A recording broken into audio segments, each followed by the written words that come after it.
놀라워 넌 언제나 예상 밖을 맴돌지 신기해 특이해 보다 앞서 사람들 사이에서 눈에 확 들어오지 예쁘다 멋지다 보다가 yang perlu diketahui juga ya, yaitu ibu terkait dengan pendapatan dan pengeluaran. Jadi kalau kita mau merencanakan keuangan, kita harus screening ya di awal. Kita itu pendapatannya itu kondisi, apakah pendapatannya kita itu sumbernya dari gaji atau mungkin ada yang bisnis kecil-kecilan, online shop gitu kan. Kalau ada pendapatan lain, ya kita harus tracking. Mungkin dari sini ibu juga ada yang investasi gitu ya. Mungkin ada yang investasi emas. Sebelumnya ada nggak di sini ibu yang sudah memulai investasi ya? Investasi properti, misal pos atau emas atau mungkin di saham ya. Kemarin di saham itu lagi anjlok, mungkin ada juga yang berapa itu kesempatan untuk beli. Nah di sini apakah ada ibu yang sudah memulai investasi? Ada yang mau share kan? Ada banyak. Saya yakin ibu sini banyak yang sudah mulai investasi. Nah itu salah satu bentuk tadi perencanaan keuangan. Jadi kita lihat pendapatan kita level. Lalu yang kedua itu kategorikan pengeluaran. Jadi kita itu pengeluaran pasti ada yang namanya rutin atau recurring dan non-rutin atau non-recurring expenses. Jadi pengeluaran yang sifatnya rutin apa aja? Biasanya itu rutin itu contohnya ya kita makan, ya beli beras, listrik, air, itu kan semuanya rutin ya. Misal ada yang sewa rumah gitu kan, kontrak, itu juga pengeluaran yang sifatnya rutin ya gitu ya.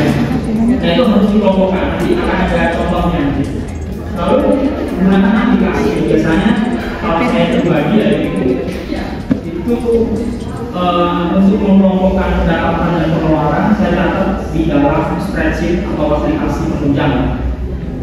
Jadi 50% itu untuk living atau kehidupan pokok lah, untuk bahan-bahan pokok misal sandang, pangan, papan tadi ya. Kalau misal setiap orang itu kan punya kebutuhan yang berbeda-beda. Misal ada yang masih single ya, ada yang udah berkeluarga, mungkin keluarga punya tabungan, udah punya anak belum gitu kan. Kalau punya anak nanti posnya juga ada yang pokok misal susu. Nah ini secara ideal 50%, tapi memang tidak mesti harus 50%, tapi idealnya 50%. Kita bicara ideal dulu ya, nanti terkait dengan Pak gaji saya itu pendapatan saya itu mepet gitu ya. Kalau 50% misal dari gaji 3 juta kayaknya cuma 1.500.000 kayaknya nggak nusuk nih. Nah tentu itu bisa disesuaikan dengan masing-masingnya. Penting adalah alokasi utamanya itu ini 50% adalah darurat, adalah darurat, ibaratnya yang harus terpenuhi. Kalau itu nggak terpenuhi, ya mungkin akan ada semacam inilah apa namanya gangguan yang hidup kita nggak akan bisa berjalan dengan baik lah. Kita nggak makan ya sakit, intinya kan. Kita nggak ada tempat tinggal, nggak sewa, ya misal kita nggak punya rumah yang sewa, ya otomatis hidup kita nggak akan berjalan dengan normal. Tentu 50% ini harus yang living ini harus terpenuhi dulu. Kalau memang ternyata gajinya yang cukup untuk living, ya udah, ya berarti alokasinya memang harus living dulu. Nanti kedepannya perlu ada side hustle, ada income tambahan yang harus dilakukan gitu kan. Tapi secara ideal ini, lalu 30% saving. Jadi kalau ibu ada pendapatan ya, dari pendapatan itu sebisa mungkin 30%-nya untuk ditabung, disimpan. Simpan ini apa? Biasanya kita itu punya tujuan investasi ya kalau mau nabung ya. Tujuan investasi itu udah pernah bisa dana pensiun, kita siapkan dana pensiun. Misal, jadi dana pensiun bisa. Misal untuk umroh, haji, jangka waktunya berapa lama? Nanti kita akan set alokasinya ke setting ini kemana? Investasi apakah tadi di sewa kontrakan gitu, misalnya sewa kos-kosan gitu, atau kita investasikan di emas atau kita investasikannya di saham, deposito, atau bahkan di surat berharga negara.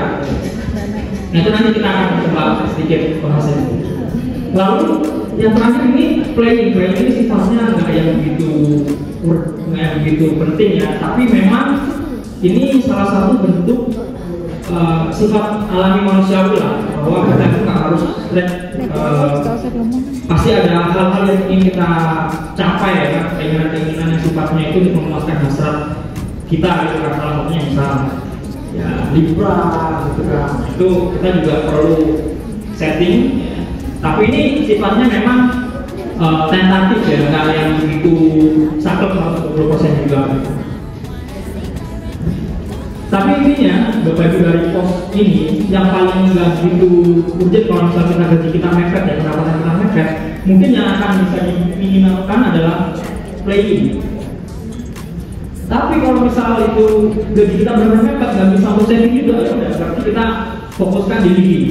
Tapi kalau gaji kita itu bisa sangat gede banget, bahkan pendapatan kita itu misal bisa sampai yang misal kira itu apa sebagainya, itu bisa sampai 100 juta. Untuk living 50% 50 juta kebanyakan. Nah itu bisa juga misalnya livingnya dibuatnya 20% 30%, sisanya ditaruh di pos di saving. Nah itu juga bagus. Tapi intinya ideal itu kita berbicara yang ideal dengan pendapatan rata-rata masyarakat mungkin di UMR atau bahkan di atasnya ya, sekitar 7 juta. Ya ini adalah metode yang simple gitu. Ini post saving ini adalah biasanya bisa disimpan di dana darurat. Dana darurat itu apa sih? Dan idealnya berapa? Dana darurat itu adalah dana ketika kita dalam keadaan hal yang darurat. Misal nih ada PHK kita nggak tahu ya. Mungkin kalau di swasta kan ada PHK, cuman kalau di sini itu kan PNS gitu ya. Nah itu lebih safe. Tapi kalau misalnya untuk dana darurat ini untuk tiba-tiba ada yang sakit, kan kita perlu uang mendadak ya. Nah sampai kita itu terjerat pinjol yang jumlahnya tinggi dan bahkan mungkin satu solusi jangka pendek, tapi untuk jangka panjangnya kita harus bayar bunga pokok dan itu sifatnya cukup besar. Nah, tentu kita juga perlu namanya menyusun dana darurat. Jadi dana darurat ini harus terpenuhi. Idealnya adalah 6 kali dari pengeluaran kita. Kalau kita pengeluaran kita itu sebulan katakanlah 5 juta, ya berarti 6 kalinya 30 juta gitu. Jadi 30 juta itu disimpan di instrumen yang aman. Instrumen yang aman itu apa biasanya? Deposito. Kalau misalnya di sini ada yang sudah investasi deposito. Boleh angkat tangan? Rugi deposito mas. Rugi ya benar. Cuman ini memang untuk dana darurat yang aman. Atau reksadana Pak ini pasar uang, reksadana ada yang pernah investasi reksadana? Pernah rugi. Pernah rugi juga. Nah itu. Apa rugi? Jadi, nah makanya itu reksadana itu ada kategorinya ya. Ada reksadana saham. Jadi reksadana itu dikelola oleh manajer investasi istilahnya. Jadi ada pengelolaan. Nah itu dia kita belinya produk apa dulu? Apakah reksadana saham? Ataukah reksadana pendapatan tetap? Ataukah reksadana pasar uang? Nah kalau kita reksadana pasar uang berarti dia akan simpan itu di pasar uang. Saya juga punya reksadana pasar uang itu untuk dana darurat tadi.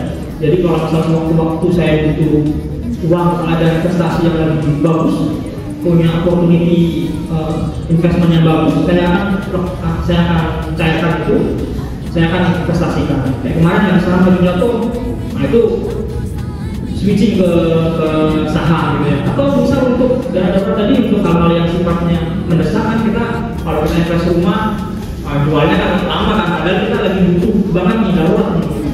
Nah itu taruhnya memang harus diaman-aman aja. Biasanya di deposito atau reksadana pasar uang, reksadana pasar uang itu rate-nya kurang lebih returnnya ya 5% per tahun. Jadi memang cukup kecil. Kalau ibu investasinya sejuta ya paling cuma setahunnya 50.000. Tapi kalau itu semakin besar ya tentu 5% itu kan semakin besar. Lalu premi asuransi. Nah ini mungkin kalau premi asuransi dari ibu ada BPJS ya, bukan oke lah. Tapi kalau misalnya mau diproteksi dengan yang ada di swasta ya lebih oke. Cuman ini yang di swasta harusnya kan nggak yang begitu penting juga, hanya untuk nyaman juga. Tapi kalau memang udah nyamannya di swasta juga biasanya di perusahaan juga kita selain dari BPJS ya itu ada juga asuransi di swasta. Lalu investasi, nah investasi ini tadi ya selain dana darurat tadi sifatnya untuk berjaga-jaga. Kalau investasi ini biasanya tadi kita mau, saya itu punya keinginan untuk haji sekitar 10 tahun lagi gitu. Nah butuhnya berapa haji nanti di masa yang akan datang? Nah saya nabungnya jangan sampai nabung di uang, jangan nabung di bank lagi gitu. Karena itu semuanya jangka panjang. Kenapa? Karena kita akan ada tergerus inflasi ya. Inflasi itu uang sekarang itu jauh lebih berharga daripada uang di masa depan. Misalnya sama-sama 10 juta ya, nilai sekarang itu akan lebih bernilai 10 juta sekarang dipakai untuk beli bakso udah berapa porsi ya. Tapi di masa yang datang mungkin 10 juta ya porsinya semakin kecil gitu. Jadi uang kita itu secara langsung akan tergerus oleh inflasi 150 juta per tahun. Jadi, nah itu salah satu investasi ini juga saya juga merencanakan investasi supaya nanti ke depan itu saya bisa pensiun dengan nyaman gitu ya, dengan enak gitu. Biasanya kalau saya kalau misal saya itu ingin punya pendapatan ketika pensiun nanti itu katakanlah 20 juta per bulan, 20 juta per bulan.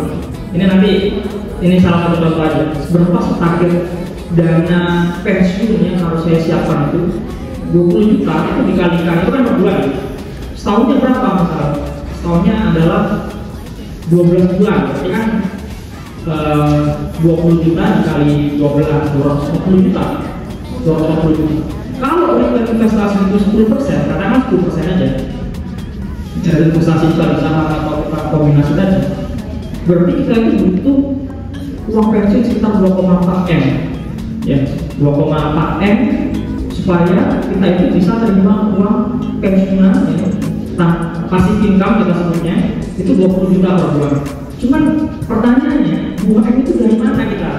Ya, kecuali kalau terutama kayak saya ya perintis bukan pewaris. Kalau pewaris wah 2 M itu gampang lah, 2 M, 3 M, bukan 10 M itu gampang. Tapi kalau sebagai kita sebagai perintis bukan pewaris ya kita harus disisihkan investasi. Jadi disisihkan tadi, semakin banyak yang kita investasikan semakin cepat kita akan mencapai target tadi, goals tadi. Jadi itu, dan jangan sampai nanti dipakainya untuk hal konsumtif uangnya. Nah, itu uang yang harusnya itu pokoknya tetap ada. Kita kan tadi ya 20 juta itu pokoknya tetap ada. Kita dapat 20 juta tanpa harus kerja ini namanya passive income. Nah ini banyak sekali ibu dan jangan sampai gampang tergiur dengan investasi yang menjanjikan lebih. Biasanya investasi bodong itu yang kesulitannya bisa sampai 100% atau bahkan 200%. Kita nabung cuma 5 juta bisa sampai dapatnya puluhan juta atau ratusan juta. Nah itu sangat saya bisa berani jamin ya, itu bodoh ya. Itu namanya skema ponzi. Tapi kalau kita di saat sampai ada diawasi oleh otoritas jasa keuangan, SBN, surat berharga negara yang itu adalah surat utangnya pemerintah ya. Pemerintah butuh dana ya, terbitih biasanya pemerintah Menteri Keuangan itu terbitih, itu kita beli nih SBN-nya. Nah, itu kita dapat itu pasti aman ya. Itu sekitar 7% tadi. Jadi rata-rata investasi yang returnnya normal itu ya sekitar 15, 20 itu sudah sangat besar ya. 20% itu sudah sangat besar. Kalau udah negara itu harus dicurigai juga. Kalau ada yang pertama ada yang menjadikan return tinggi, nah itu perlu dicurigai. Kalau kita ambil ya di pos tabungan atau di pos lainnya, atau kalau enggak kan kita nggak ada early warning system, nggak ada peringatan dini, masih banyak rekeningnya. Padahal sebenarnya itu masih belum buat invest, belum yang lain-lain gitu kan. Oh bisa juga nih. 10%, 20%, ya udah banyaknya kalau pasti bisa. Ini jadi sifatnya fleksibel, nggak harus saklek gitu. Lalu bertingkat, jadi setelah dilakukan perencanaan dan kita udah rencanakan evaluasi, kita lakukan lakukan duit now. Nah, ini makanya ada now, lakukan sekarang. Jadi jangan nunggu nanti lah kalau udah gajinya tinggi ataupun nanti lah kalau anak udah agak besar, nah itu dana kalau bisa sekarang ya. Jadi kita punya plan untuk menyiapkan dana darurat untuk pensiun, meskipun mungkin nanti ibu-ibu dari perusahaan atau dari dari pemerintah, dari lembaga institusinya itu ada uang pensiun sendiri. Sama bisa juga ada dana pensiun yang disisihkan oleh perusahaan, tapi mungkin kita juga punya dana pensiun sendiri yang kita kelola, yang harapannya itu tadi ya, ketika udah di usia tidak produktif atau memang ada hal yang sangat perlu, kita punya sumber pendapatan yang jangan sampai kita itu kerja untuk uang terus gitu. Yang harusnya sih uang yang bisa kerja untuk kita. Harganya itu nanti ya, apa yang mencapai kebahagiaan finansial atau finansial freedom, kebebasan keuangan. Next. Nah ini ada sedikit quotes. If you take control of your finance today, then you won't be a victim of the tomorrow. Jadi kalau kamu nggak mengambil kendali atas keuangan sekarang hari ini, kemudian mungkin nanti ke depan kamu tidak akan menjadi korban dari sistem keuangan itu. Ya tadi ada inflasi, uang itu akan terus semakin mengecil ya di masa yang akan datang. Kita udah tak produktif, akhirnya apa ujungnya? Kita ya tadi misal bergantung kepada anak atau bahkan kita harus pinjam ke pinjol ya, yang bunganya gede yang bahkan itu tidak menjadi solusi, bahkan hanya solusi jangka pendek, tapi ke depannya bahkan menjadi masalah. Jadi untuk asuransi, asuransi itu tergantung juga ya, ada asuransi itu unit link ya, biasanya dia udah itu sama investasi. Jadi kita bayar premi itu udah dipisah, untuk premi asuransi untuk bayar asuransinya sama dikelola di investasi. Jadi asuransi pun biasanya kerjasama dengan tadi manajer investasi, dia akan kelola gitu kan.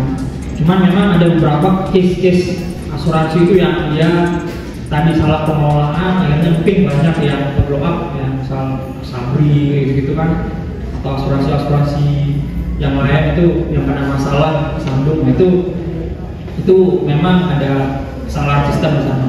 Cuman ya, kalau asuransi sendiri tergantung ya. Kalau sebenarnya itu bisa juga sebagai investasi. Kenapa? Karena tadi usia itu kan lama kelamaan kita mungkin ke depan ya, semakin tua biasanya rentan akan penyakit ya. Kalau kita itu misal ikut asuransi dari sekarang ya, biasanya preminya itu masih murah daripada kita itu nanti ketika udah tua baru ikut asuransi, biasanya preminya akan besar. Itu juga bisa disebut investasi. Tapi kalau memang tujuannya adalah untuk investasi pensiun tadi ya kita misal 7 juta misal untuk diinvestasikan 3 juta, biasanya itu nanti ya dikelola oleh MI, banyak potongannya nanti ya, di asuransi kena potongan, nanti di MI-nya juga di manajer kena potongan. Kalau saya mungkin ya saya ikut asuransi sendiri dan juga investasi sendiri beda. Tapi kalau tadi pertanyaannya apakah asuransi itu investasi, bisa dikategorikan juga sebagai investasi, terutama investasi ini ya, kesehatan, karena kesehatan aja kan akan semakin rentan, semakin tua. Kalau nunggunya nanti mulai berasuransi ya otomatis preminya akan jadi mahal. Tapi so far sih harusnya kalau investasi dalam pengertian yang menghasilkan pendapatan passive income, ya saya better nggak masuk asuransinya, masuk sendiri, beda sendiri, investasi sendiri. Ya tadi bisa di saham, SBN atau sendiri.